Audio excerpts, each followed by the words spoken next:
Ketika seorang hamba itu dia memberontak kepada pemimpinnya, banyak sekali mudarat-mudarat yang ada, baik dalam urusan duniawi ataupun dalam urusan agamanya.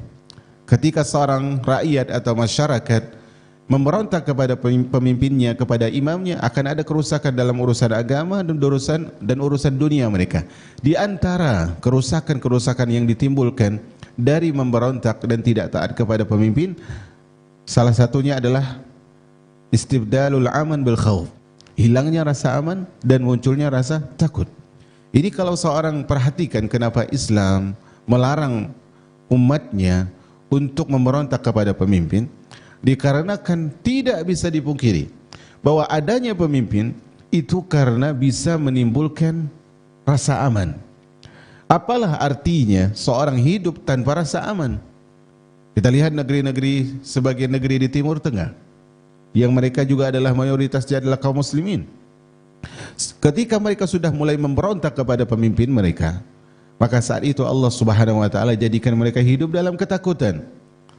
Mereka ingin pergi ke tempat ibadah mereka, takut ini dan takut itu. Mereka ingin melakukan urusan duniawi mereka seperti berniaga dan sebagainya, mereka takut, dan akhirnya mereka susah untuk menjalani kehidupan dengan rasa tenang. Maka dengan rasa takut yang muncul ini, akhirnya mereka mengalami rasa lapar, mengalami rasa kefakiran, dan mereka merasakan kehinaan dan jauh dari kemenangan. Kerusakan kedua yang dihasilkan dari memberontak kepada pemimpin adalah akan mudahnya mengalir darah-darah yang tidak pantas ditumpahkan. Akan mudahnya mengalir darah-darah yang tidak pantas ditumpahkan. Karena apa? Karena memberontak kepada pemimpin akan muncul sebuah bentrokan, yang mana yang satu muslim, yang satu muslim, yang ini kaum muslimin, yang ini kaum muslimin, kemudian saling berhadapan, maka tentunya akan ada dan sangat mungkin akan terjadinya pembunuhan. Dan itu adalah tidak halal bagi seorang mukmin, bagi seorang muslim membunuh darah, mengalirkan darah muslim yang lain. Kata Nabi SAW, hancurnya dunia ini itu lebih ringan di sisi Allah Subhanahu wa taala daripada terbunuhnya seorang muslim. Maka ketika seorang sudah memberontak kepada amirnya punya pasukan, mereka menyerang, akhirnya pasukan kaum muslimin yang satu dengan pasukan kaum muslimin yang lain saling berperang, saling membunuh. Dan ini adalah kerusakan dari seorang memberontak kepada pemimpinnya.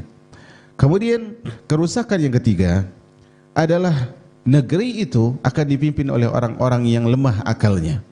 Ketika pemberontakan ada, yang tadi pemimpin mengatur urusan kaum muslimin, kemudian sebagian mereka memberontak dengan kesalahan dalam berakidah dan memahami dalil, memahami sebuah konsep ketaatan, akhirnya celah dari pemberontakan tersebut diambillah tampuk kepemimpinan oleh orang-orang yang lemah akalnya.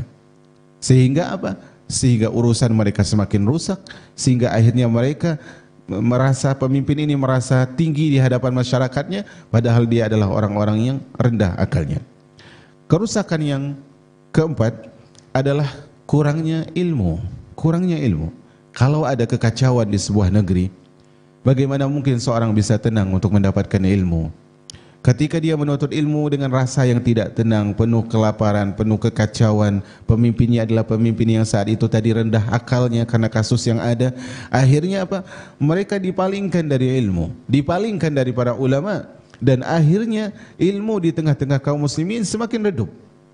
Cahaya keimanan mereka otomatis redup dengan redupnya cahaya ilmu mereka. Maka di sini perhatikanlah ma'asyiral ummah, tidak ada kebaikannya bagi seorang tersebut ketika dia memberontak kepada pemimpinnya. Yang kelima, tentunya banyak hal tapi kita cukupkan dengan yang kelima, yaitu adalah semakin semangatnya musuh-musuh Islam untuk memerangi kaum muslimin. Semakin semangatnya musuh-musuh Islam untuk memerangi kaum muslimin. Dan ini adalah celah bagi mereka.